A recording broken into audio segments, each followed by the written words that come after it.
Okay. All right. Raziz, you are actually welcome to the day 2 of my training with you.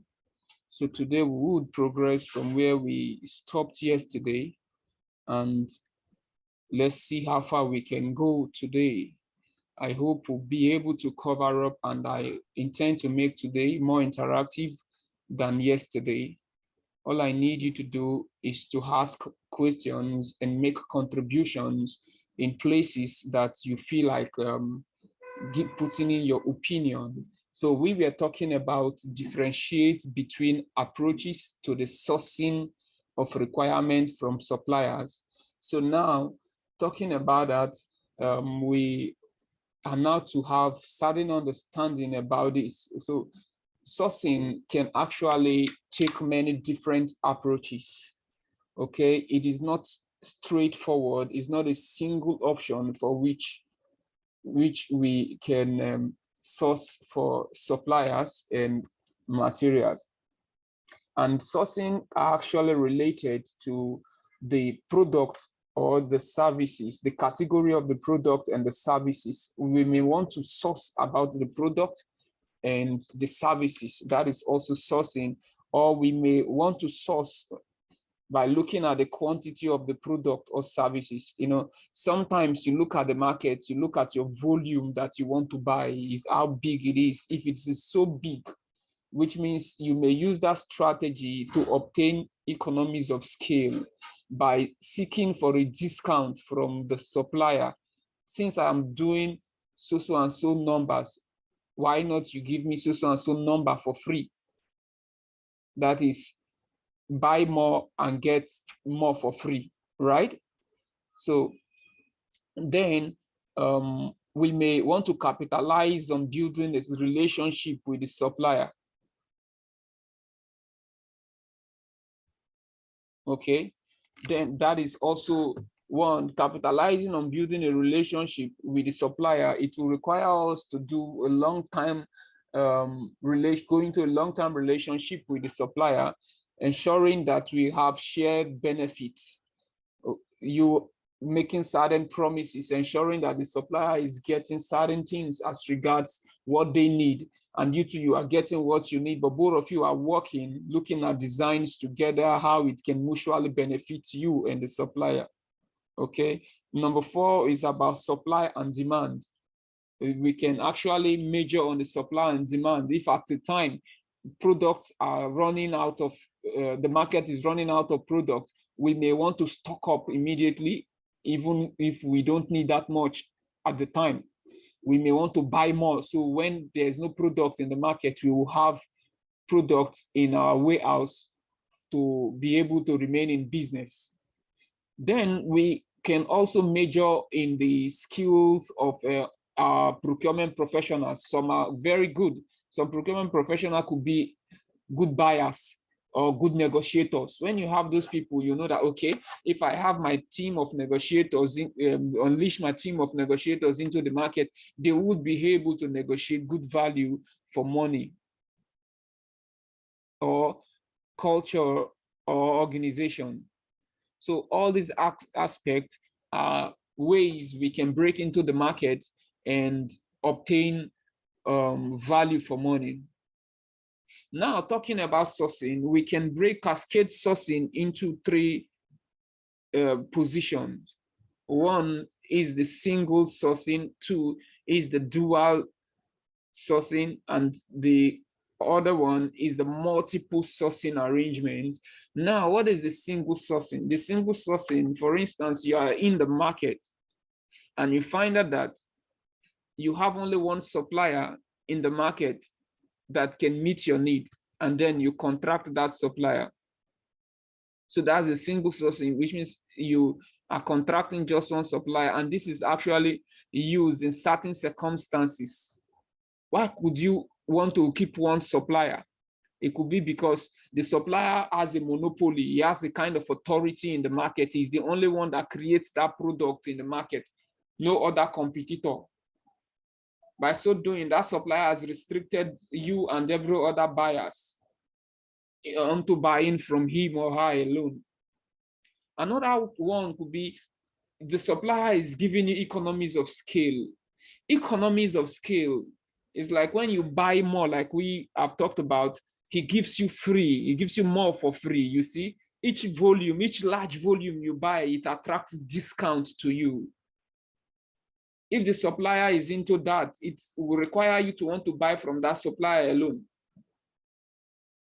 And sometimes if you know that what you want to buy is not so much for you to now start going into tendering process, looking at this and that, spending money in the procurement and functions, and your volume is very low, that is your other quantities are very small, you may not want to waste time by trying to look at the procurement process. You just go into the market and buy because your volume is small. You buy from one supplier.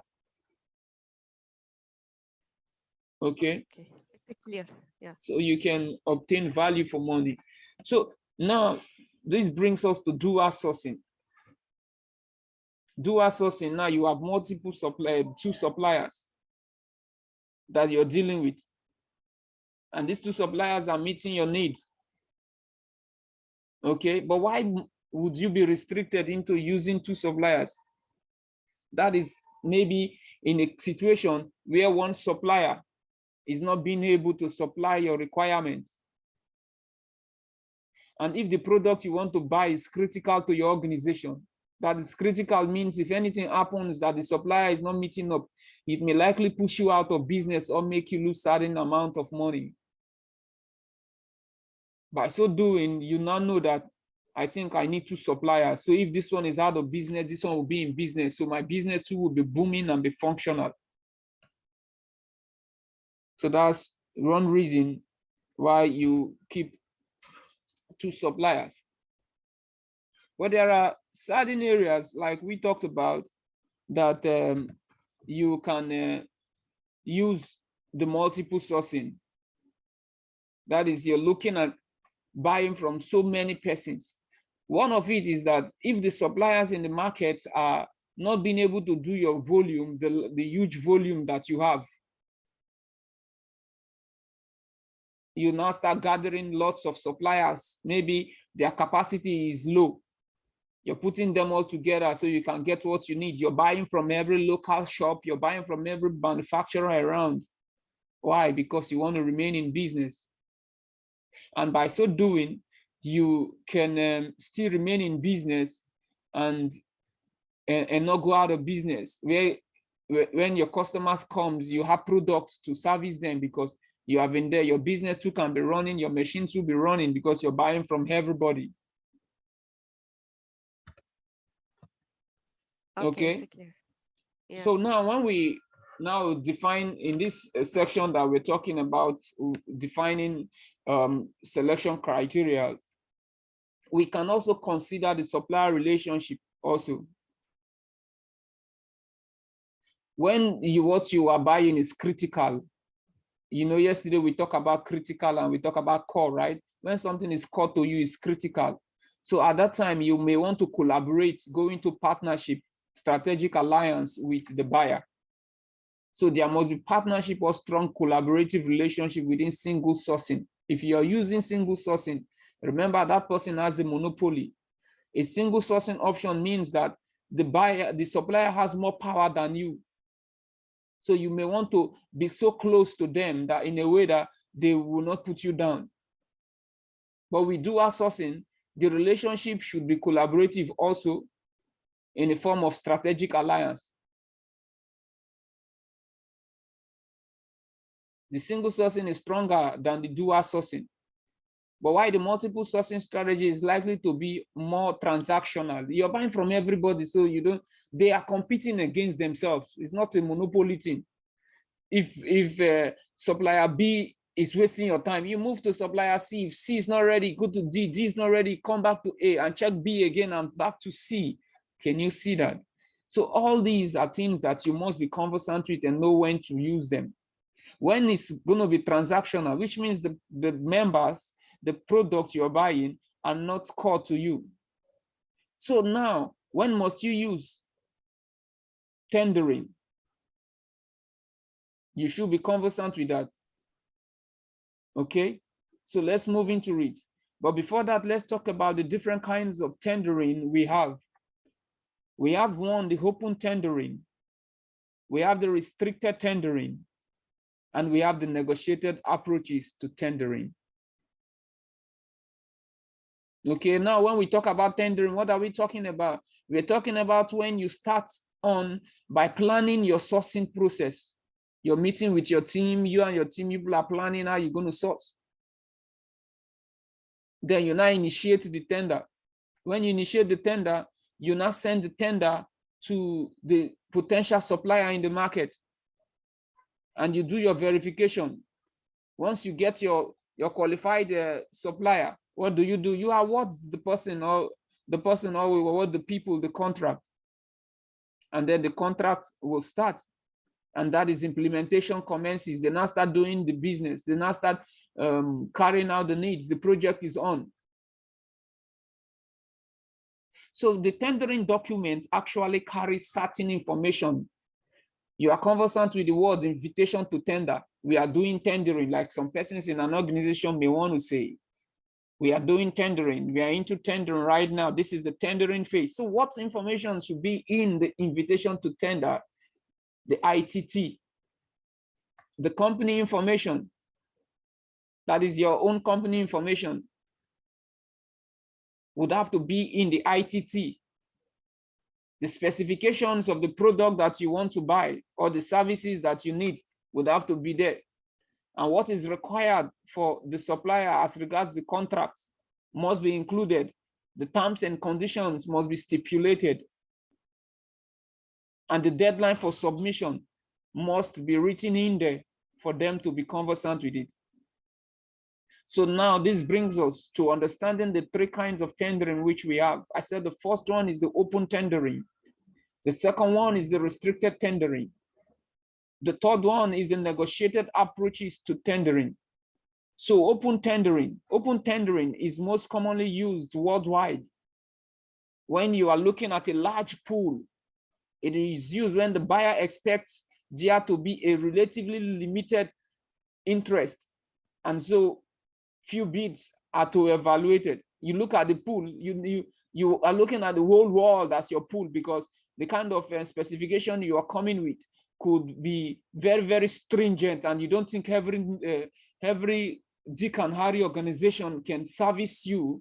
So you want to make it very open so you can get as many as possible good people, competent hands, credible companies would have to come in and send in their tendering. It's not something you can fetch in the city that you are. So you are making it wide open globally. So that is to say the skill sets you are looking for is limited around the world. So you do open tendering. Open tendering enables anybody to come and bid. So you would be able to fetch the people that you're looking for. And in open tendering, you must ensure that you have it advertised wisely. Though sometimes you allow the supplier to express their interest, but that may not enable you to get as many as possible persons.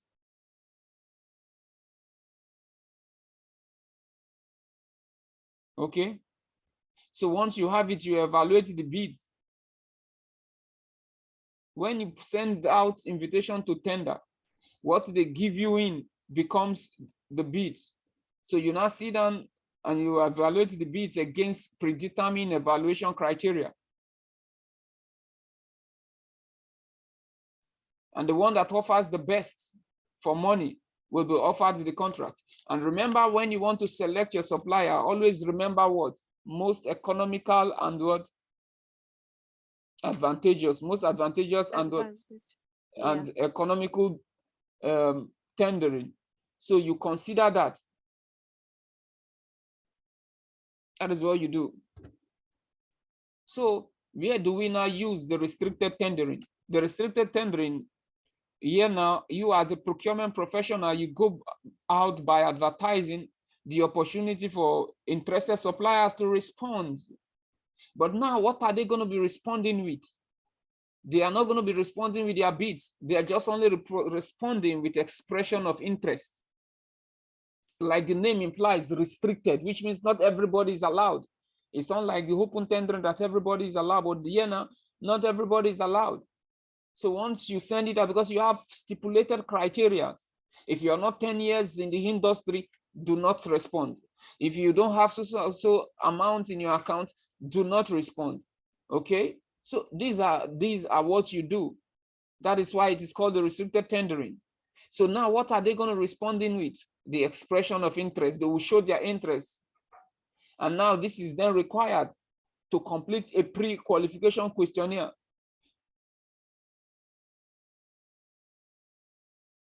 So the suppliers that successfully meet the criteria will then receive the invitation to tender. You see now, it is unlike the open tendering. The open tendering is a single stage process, but now this is a what? A two-stage process, you see?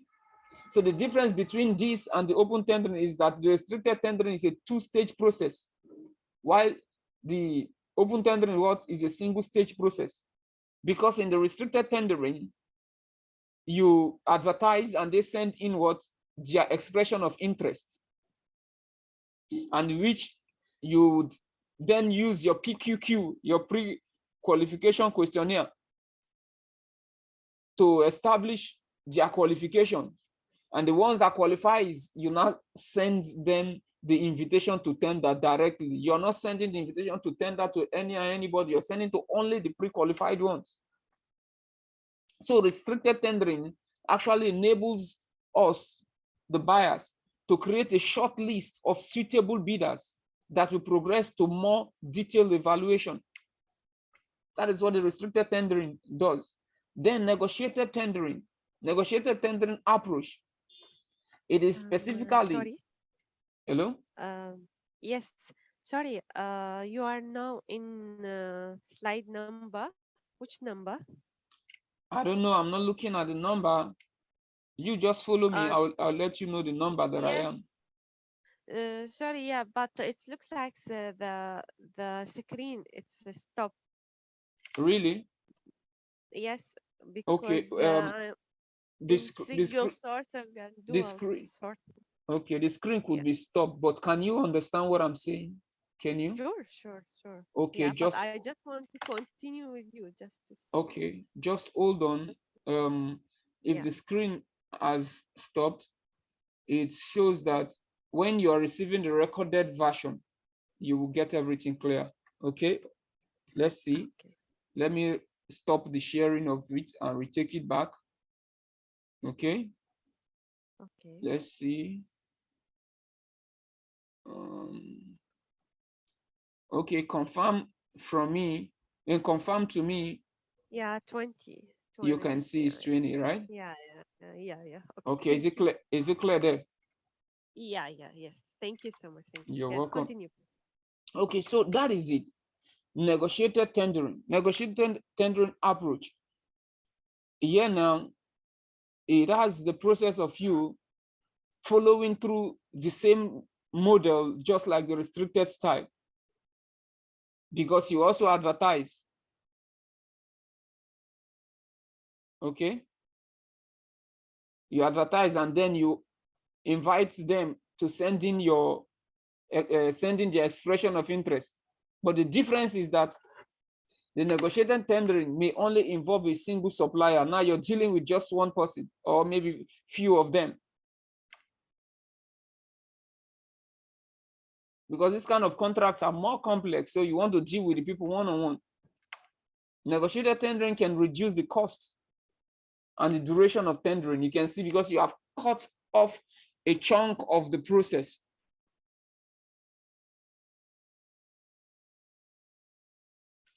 Yeah, but sometimes it proves very difficult for you to reach the agreement that someone will say it is fair by both parties. Because negotiation, when you come into negotiation, you now start thinking of ways of influencing each other to go into business and to make to generate value. And sometimes you as the buyer, you become so used to the traditional pattern. That is why they say sometimes you become complacent. where you see yourself using the same supplier on and off without going around to look for other suppliers that can do the job better. Now, when we negotiate, there are certain outcomes we get. It's either we are negotiating and we lose, or the buyer wins, or the buyer lose. The supplier lose. So these are types of outcomes. Or we negotiate and we both win. There are times that you negotiate, you and the seller would both win. Okay. So now we would have to look at them, the different scenarios. We have 4 kinds of scenarios we would like to expatiate. We have the competing, 5 kinds of scenarios. We have the competing, we have the collaborating, we have the compromise, we have the avoiding and the accommodating. Can you understand what I'm saying? Yes, but it looks like it's stopped again. Don't worry about it. It will distract us. If you can hear me, just hear me. All right. Yeah, I hear all right. you, yeah. It's not in my control to it's not in my control to check if is it showing now? No, still same. It's not showing. So just endure. All right, please. I know you love to see and read. Let's try something. I think something is causing this. Let's stop it. Yes, now, yes. Yeah. Okay, let's start again. Let's start it. Okay, boom. Okay, you can see it now, right? Yeah, sure. So the negotiation process, now let's see. So there are 4 stages in negotiation process. The first one is to make preparation. The second one is information exchange, then the bargaining, and then the closing. When you go into negotiation with a single source supplier, most likely you would have a win-win situation.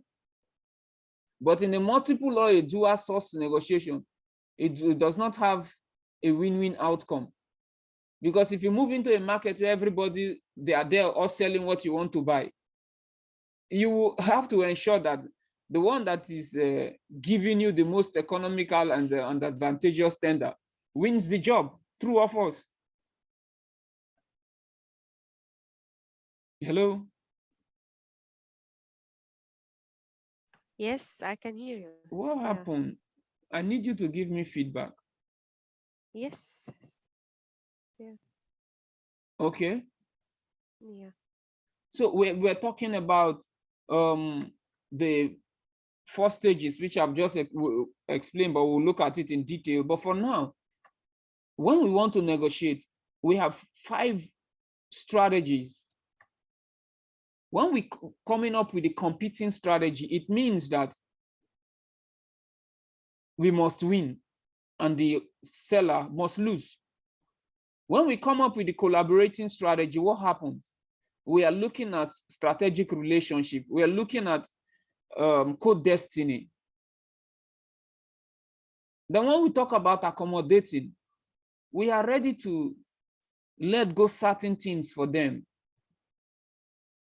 We are not key on winning because we are full of cooperativeness. We are not very assertive. But at the level of compromise, the 2 parties are ready to make shifts for one another. But at the level of avoiding, maybe we are leaving the negotiation till a better time. We'll say this is not the right time for us to negotiate, so we'll leave it till a better time. Okay. Okay, there is what is called intra-company trading and transfer pricing arrangement. Intra-company trading is business that is conducted between 2 or more companies that are owned by the same entity. Can you understand that? Can you? Yes, but what do you mean by the same entity? Oh, beautiful. I said it's between two or more companies that are owned by the same entity. Okay, let's say we have Razi's group of companies. One is a real estate company. Another one is cement manufacturer. And the real estate company goes to the cement manufacturer to acquire cement for their building project. That is like what intra-company trading is all about. Is that clear? Okay. Yeah. So if an organization has sites across the globe that all manufacture the same or similar products, they will all have the same requirement for raw material and components. Let's go back again. I said if an organization has sites across the globe that all manufacture the same or similar products, they will all have the same requirement for raw material and components. What am I saying? Now, for instance, the real estate aspect of our organization has a project in another city and another project in another city, all for construction. It's from the same source we're going to be buying our cement now, right? From our cement manufacturer. Yes. If we buy from the same source, all our material components, the specifications and every other thing will be the same. Yeah. Beautiful. So using centralized procurement, so the organization can take advantage of economies of scale and source product for a lower cost than if each individual site we are to manage its own requirement. What are we saying? We have a project in the other city. We have another project in this city.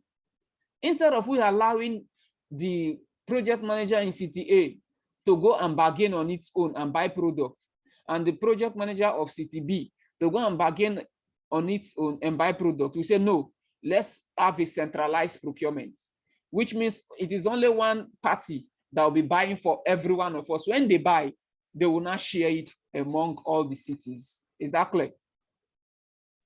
Yes, it is. Okay. Having said that, let's talk about transfer pricing. Transfer prices are the amounts of money payable between divisions of the same organization that have conducted business with each other. Transfer pricing arrangements have very large part of international or intra-company trading.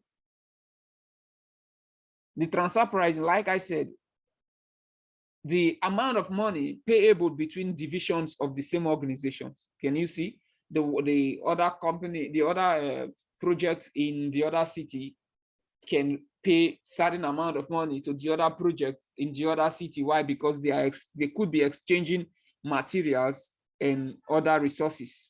Okay, so that is what is called transfer pricing. Sometimes transfer pricing could be that your organization in your country and another branch of it in my own country here in Nigeria are sending money according to their payables to one another. So that is transfer pricing arrangement.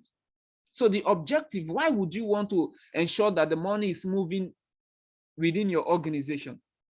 The objective of transfer pricing arrangement is to reduce the burden of taxes payable on profits that are generated. Can you see the strategy? Instead of allowing each organization now, each establishment or each part of the company to pay taxes separately, since it's only one organization that has all these branches, you now use a single name to pay your taxes. By so doing, you have saved so much. Instead of paying it in 30 places, you're paying it in a single place. Is that okay? Okay, yeah. And then you use the same license, you use the same receipt everywhere. So that's the aim. So the aim of transfer pricing arrangement is for organization to push the profits that they may make into the global areas where tax rates are most favorable to them. For instance, in Afghanistan, in Baghdad, my taxes are very low in Baghdad and high in Nigeria. What am I going to do? I would rather make Baghdad my headquarters and be paying my taxes from Baghdad, because there they can only charge me little, right? Yes, yeah. Are you with me, or you're tired? Sure. No. I'm just trying to read what you are saying. That's why I don't want you to read. I need you to listen. No, I'm already with you, listening and try to reading. Okay, please Yeah. follow me up. Okay. Hear me. I need my voice to echo in your head. So Sure, yeah. now there are implications of the international sourcing. Now let's take a look at the benefit of the international sourcing. International sourcing is any sourcing where the supplier is from a different country to the buying organization. There's what is called the standard product sourcing. We have the outsourcing, and we have the offshoring. What do you mean offshoring? Sorry. What I'm saying, international sourcing is broken into 3 places. Okay. Okay. One is the standard product sourcing. That is one. Yeah. 2 is the outsourcing. All right. Yeah. So from your end, what is 3? Shoring. Sorry. Offshoring. Beautiful. You're following up. Yeah, but what do you mean of offshoring? Offshoring, beautiful question. You're operational in Baghdad right now, a single branch organization operational in Baghdad. But you look at it and you say, oh, I think there are prospects in Nigeria. Let's move into Nigeria. And you decided to come to Nigeria to establish a branch. That is offshoring. Okay. The same thing you're doing there, you are bringing it here to come and do it here. Okay? Okay, it's clear. That's when the company is going offshore.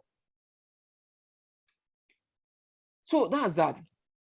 So like I said, what could be the benefit? Now we talked about taxes, reduce taxes and the rest. So what could be the benefit of international sourcing? Well, number 1 is to reduce cost. True or false? You are reading again. You are reading. No. Are you with me? Yeah, 100%. Reading is what you can do on your own. Hearing, listening is what you should do with me, please. Yeah. So the number 1 benefit is reduce cost. International sourcing helps you to reduce cost. And also when you offshore, you move into other countries, it helps you to understand certain things that are happening. That is, you can understand the kind of technology that is operational globally, technologies that are used globally in your business. You are exposed to world-class technology. Okay. Then availability of materials that may not be available in your home country. There could be certain materials not available in Baghdad, but yet available in Nigeria. Because you're already here, you can access them and start making use of them. And you can also have improved quality. Why? Because you are dealing with multiple specifications, people with different level of satisfaction. Before you know, you now know how to satisfy a majority of the world population. And you can also have wide selection of suppliers. You can also buy from people in Baghdad or buy from people in Nigeria. Is it not a wide selection of suppliers? Yeah. Okay. Then that is that. But yet we still have some disadvantages, some risk associated with international sourcing. Do you know when 2 countries are involved, it would have extended lead time? Do you know what is lead time? I think lead time, it's the time that the supplier has to give the goods to the like the organization or Yes, after buying, after paying for the goods. yeah. It is the time between payment and receiving of the goods. Huh. Okay.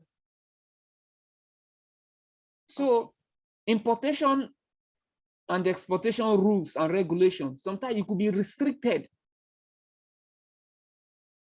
And sometimes because of the currencies could be exchange could be fluctuating.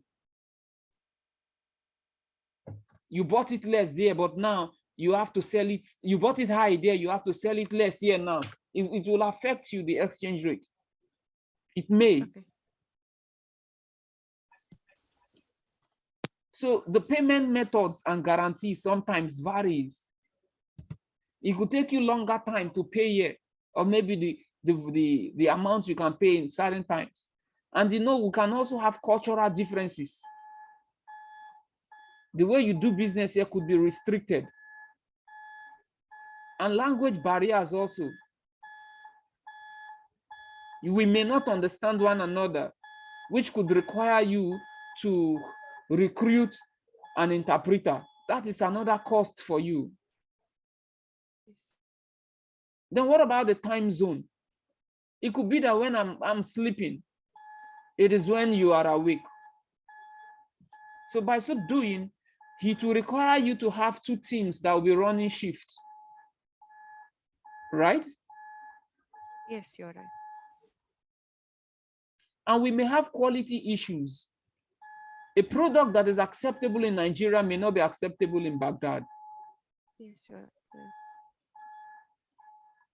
because of the different standards and ethical behavior. And also there could be infringement of intellectual property rights. And when there's troubles, it will be difficult to resolve it. Why? Because we are far apart. We have different cultures. We have Yes. challenges in language. There are barriers in languages.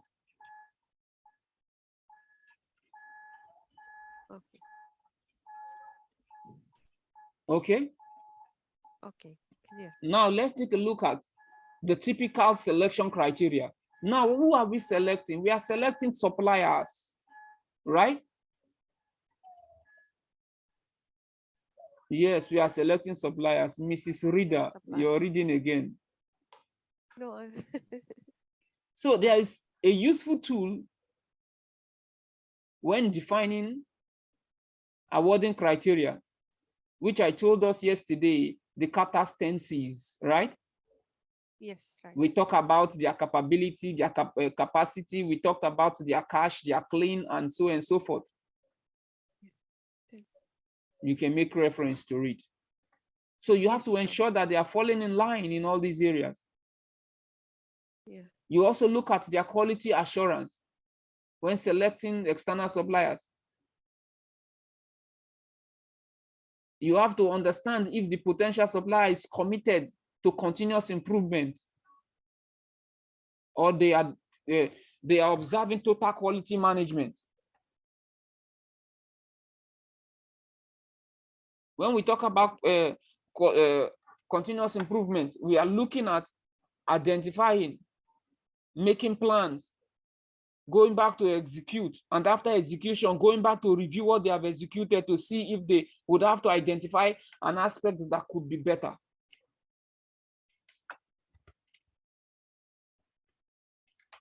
Yeah.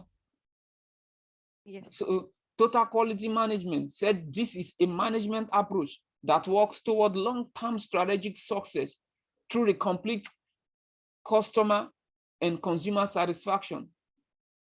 And this is based on the culture and the attitude of the organization.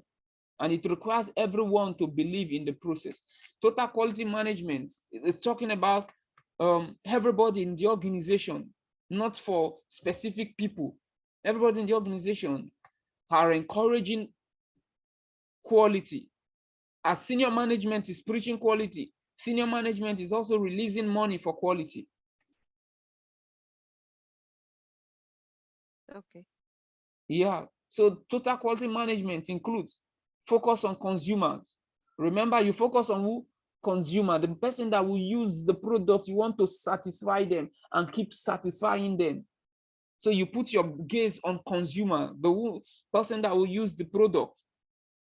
And you think of what? Continuous improvement. You think of quality improvement. You think of accurate evaluation. You don't want to be biased. You want to evaluate the system and see if it is doing well. You know, if it's not doing well, you go back to correct and to improve on it.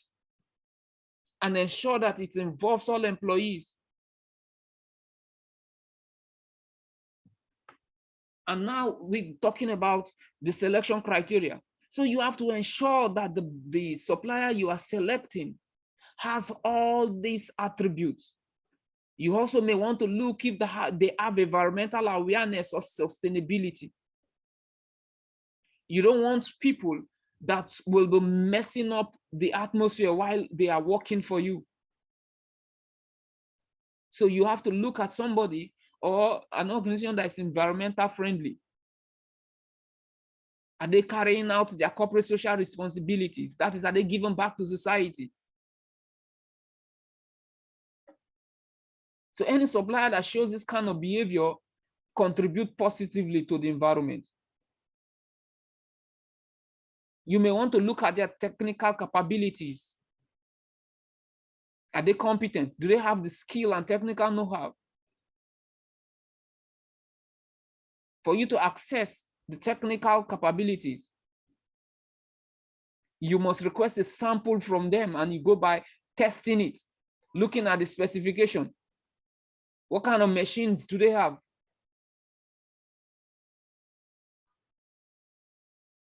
Okay. How much can they turn out in a given time?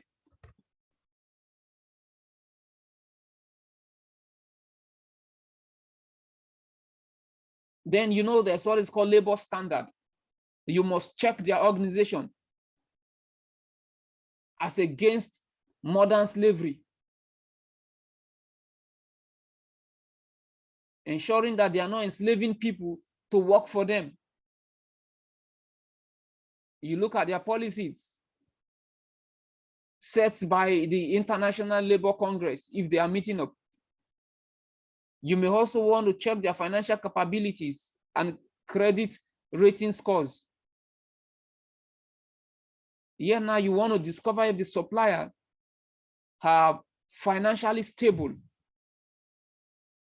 When you carry out a credit check, you do it through a third-party organization. And this will give you insights into the supplier's financial stability and whether it possesses a risk to the organization. Because if they have incurred so much loans,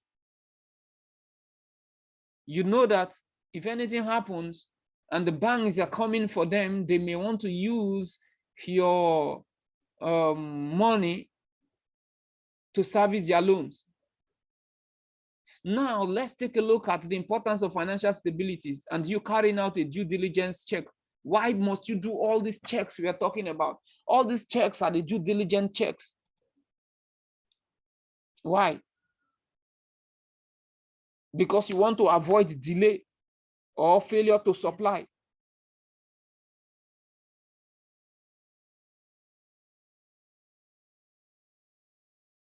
You want to spot if there are ways, inability for them to invest. Sorry, what do you mean? Inability to invest? Inability, like the business, we talked about their credit rating now. Now we're talking about how much money do they have? Do they really have resources to invest? Because in as much as you are awarding them contract, you don't want them to rely only in the money that you're giving them. At least they should have certain amount of money to run the project before the stipulated payment period. Okay. You want to check if they are totally dependent on you, the buying organization. You don't want a supplier that will be totally dependent on you. You need a supplier that has the kind of financial stability.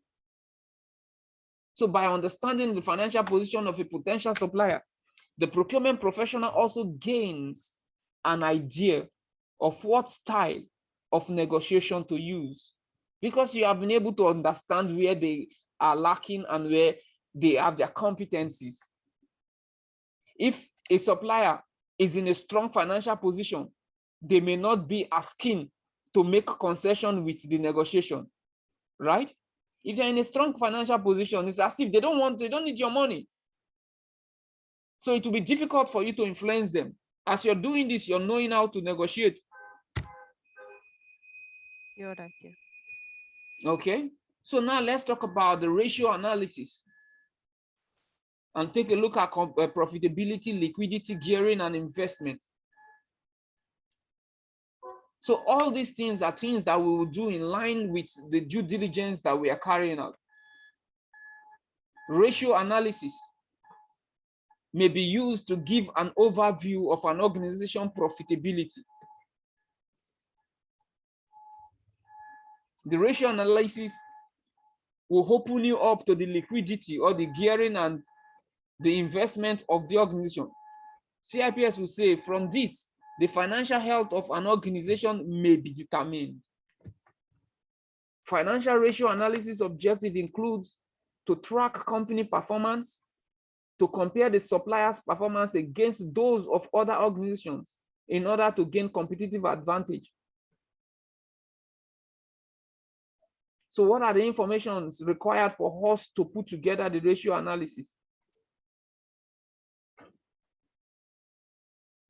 We need to have knowledge of the organization's statement of comprehensive income. Sometimes we call them profit and loss statements. Okay. So when you call for the profit and loss statement, you now start knowing their financial stability.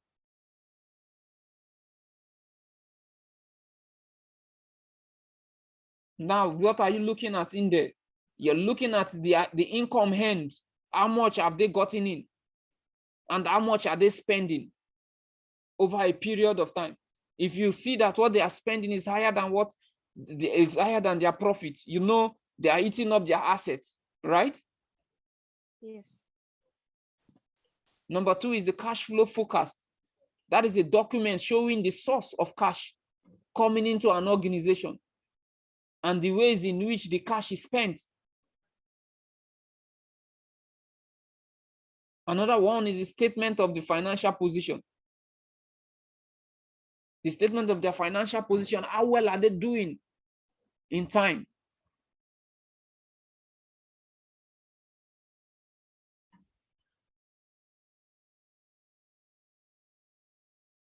So when now, if the organization had been in business for 4 years, you may want to know how well have they done in these 4 years financially.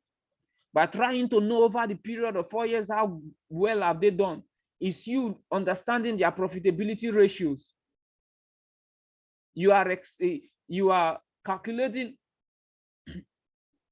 the profits which they have made over a period of time. If they have stayed in business for 4 years, they could have maybe doubled their initial investment or maybe gotten 50% of it.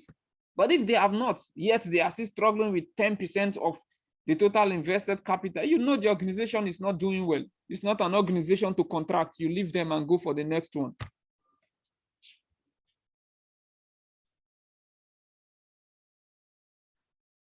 Liquidity ratios. How do you now calculate the liquidity ratios? The liquidity ratios will tell you if the organization, come in, let me put something here. The liquidity ratio will tell you if the organization has a sufficient asset to meet liabilities. That is what it will tell you. And under this, we have the current ratio also. And what is the current ratio?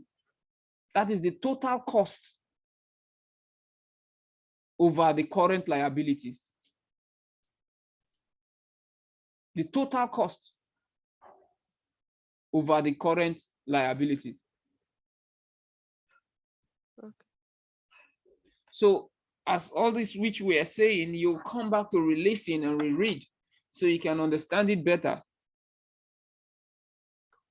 There's what is called the quick ratio. Another name for it is the acid test.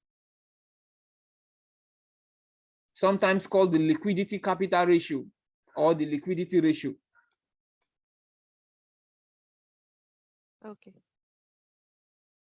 When you remove the stock, that is the inventory which you have in time, divided by the current liabilities from the current assets, you have the liquidity ratio.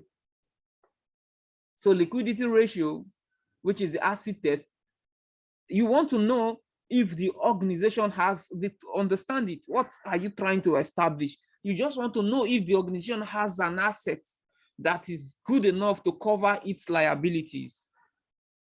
If what they have can equate and surpass the loans which they have taken, huh? You know, they will still be in business even if they pay their loans. The gearing ratio is actually a measurement of how much an organization long-term funding is represented by long-term debt or loans. So when you talk about gearing, quickly remember debt, long-term debt or loans.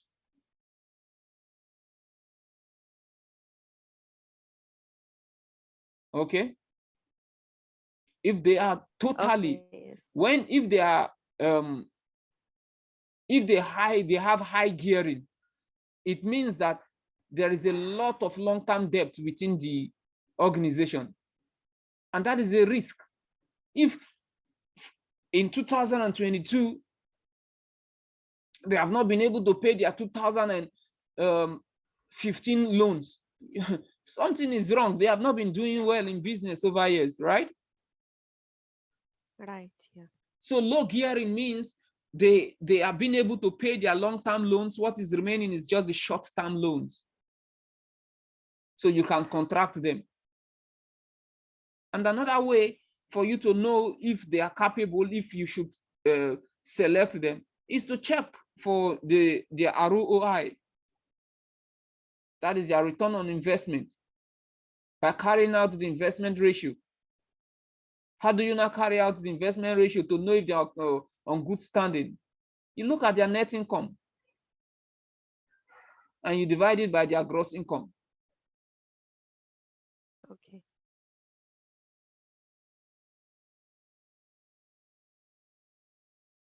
Right?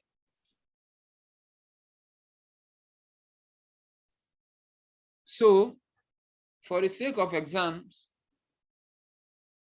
or the sake of knowledge, we still have certain limitation of this ratio analysis we are talking about, what they can do and what they cannot do. One, the data that we have gathered so far to use in this area are actually historical, because we are talking about the past of the organization, what they have done. But we may not have understanding of what is happening in time, in real time. And this ratio analysis may not be able to factor the present inflation rate.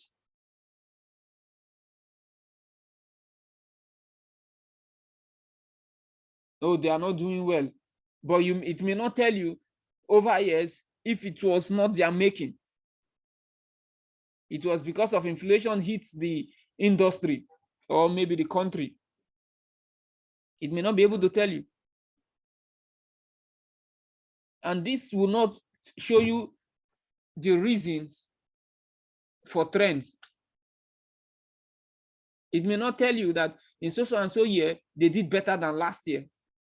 And last year, they did better than the previous year. They have been improving. It cannot tell you that. because you are bent on seeing their liquidity. You're bent on looking at their gearing ratio. You want to see their return on investment. And also, operational changes are not always considered when comparing performance. Can you see that? Yeah. Operational changes, how well are they doing as compared with how bad they were doing?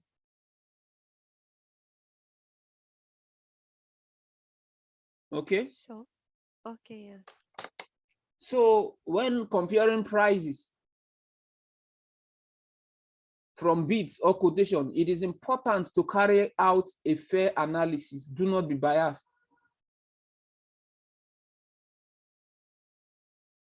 Sorry, Consider the can you exchange, repeat? consider the exchange rate, and also look at the batch quantity quoted, because sometimes somebody could be quoting higher or quoting lesser. You look at how much, how many. Look at the carriage, if carriage is included. If carriage is included, as we're talking about transportation and handling, is it part of it? Some person can charge you less, but transportation is not in it. If you're not that smart, the supplier can use that to cheat you, and at the end of the day, still make you to pay for transportation. Is taxes included in their charges?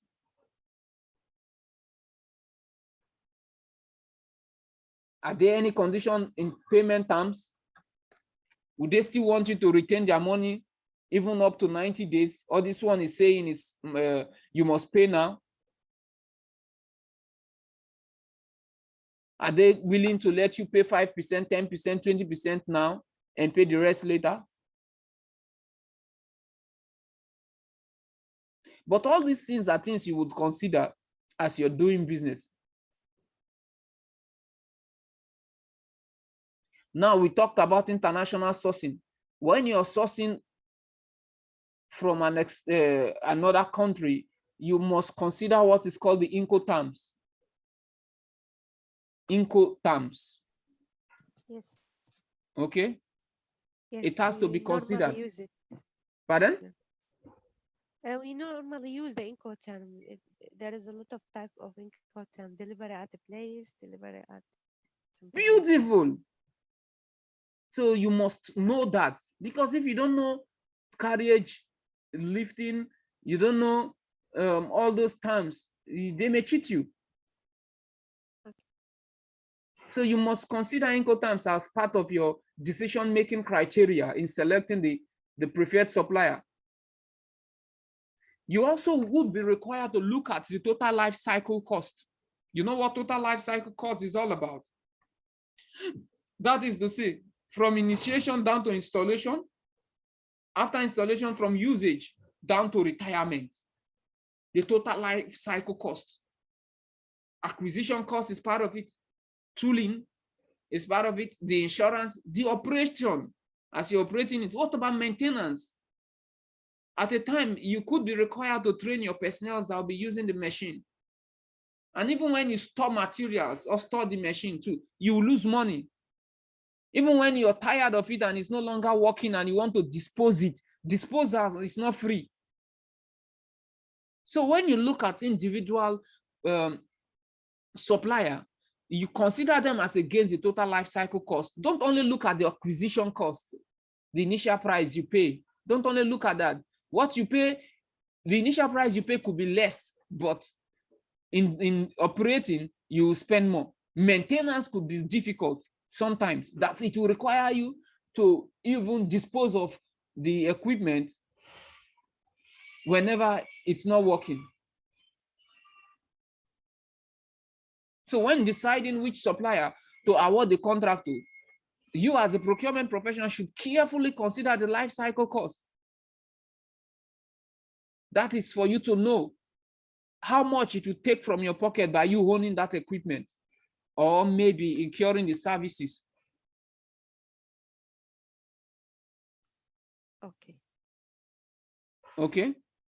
So now, typical award criteria. You look at the technical merit, They should be able to demonstrate that they would be a good functional fit with the buying organization. That is to say, if the software that they are giving you, for instance, is what you want to use, but what if it's not being able to run in your system and run very well? Their system must be compatible with your system. Ensure that the way they do business, their culture, their tradition must be compatible with yours. You may want to consider the added value solution. That is actually related to the price of the product or the services. As you're doing that, it's not only related to the price. As you're doing that, you want to see what they are bringing in. Is it innovative? That is it a new technology? Is it one time or in full service? Are they coming with a kind of relationship that will enable you gain knowledge of the market and understand the materials and the machines them faster? Are they sustainable? Do they have good ethical practices? Are they carrying out their corporate social responsibilities? Do they have good policies about that? Can they deliver the product in a shorter time? That is the shorter lead time. Do they have improved quality? Do they support training in the organization? Or for 5-7 years, they leave their personnel and they are not sending them for training? You may still want to check if in the organization they have good reputation. That is, if people respect them or they see them as an organization that cuts corners. So these factors make the suppliers more desirable to work with.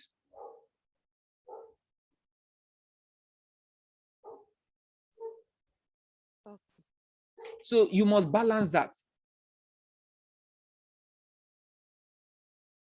So when you're carrying out all these analysis, all this evaluation, you may want to split it into two by splitting it into technical and commercial. The technical side is actually concerns with the supplying organization's physical capabilities and their technical skills. What can they do?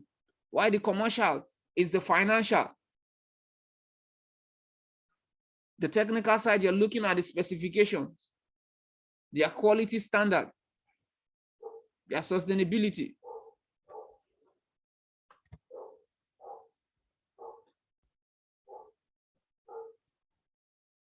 So balance the two as you are evaluating, as you are trying to contract. Balance the two. Yeah. So this brings us to chapter 2, but let's call it a day, okay? Yeah.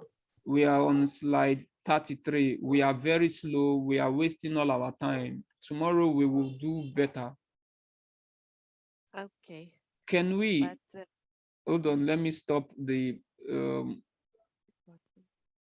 let me stop the recording.